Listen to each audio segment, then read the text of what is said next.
Any advice on making Orks list more tanky?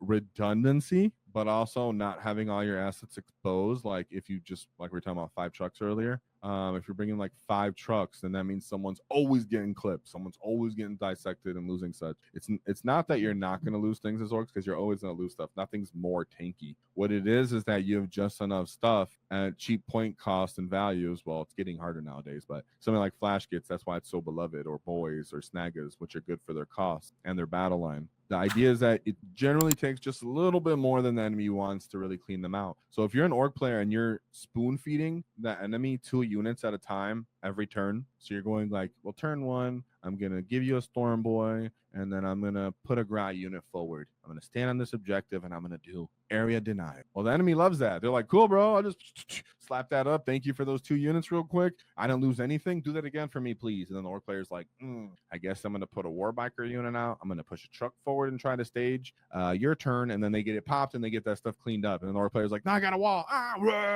Right? And so it's not that your stuff is going to get tougher necessarily, because you're not really tougher. What it is you controlling the mid-table, the staging space. That's why you either want infiltrators or you want fast units that can run out and punch you first. These are also I push for sometimes for Zods, for example, or War Bikers or Death Killer War Trike. It could be annoying and start interacting with the enemy. The next thing is when you do start to make your presence known on the battlefield and exposing assets, you're giving a saturation of assets so the enemy can't really kill them all. But you're also not so reckless that you're allowing something like a Space Marine army to combine arms you, where they're going to pop a truck and then charge the assets inside. So there's very much well, I might just simply, if it's a World Eaters, disembark the stuff from my trucks, push my trucks forward, turn them sideways, put Storm Boys next to them, push them forward, and then be prepared for when they run up and start shooting or punching some of those assets, then now I can countercharge with my boys instead of just standing in my truck, pushing my truck forward to getting chucked. So it's how you use your tools when they're getting exposed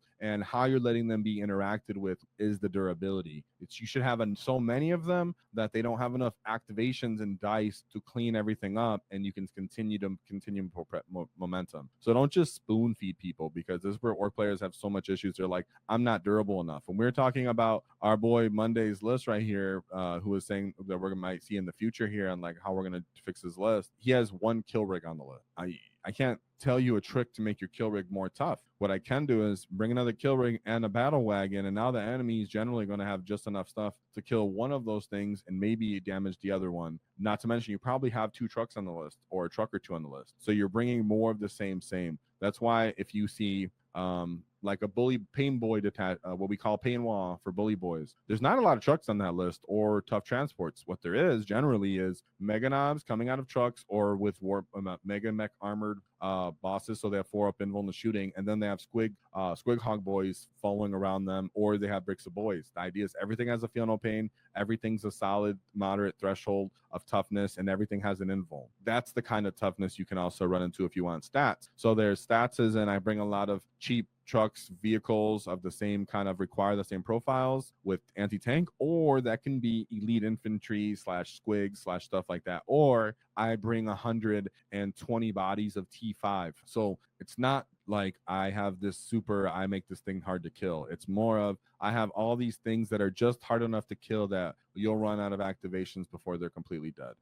So yeah, that's what's up with that. Because yeah, Ork players always have that. They're like, I want to be tough too, and it's like you're not. What you can be though is I put so many threats towards you that you as an Ork player might know, man, I really hope he doesn't kill this truck right here, but he might target just your kill rig, and you're like, oh, whatever, I was just gonna disembark guys anyways, and it takes all the anti-tanks to kill the kill rig, and sometimes the kill rig just survives, and then you're also advancing grots up the field behind all that stuff, so no one's really targeting the grots, and the grots have now gotten to the primary, and they're just high enough. Like, it's so hilarious how Orks just kind of work, and it makes me excited. If you enjoyed the clip, check out the full video here.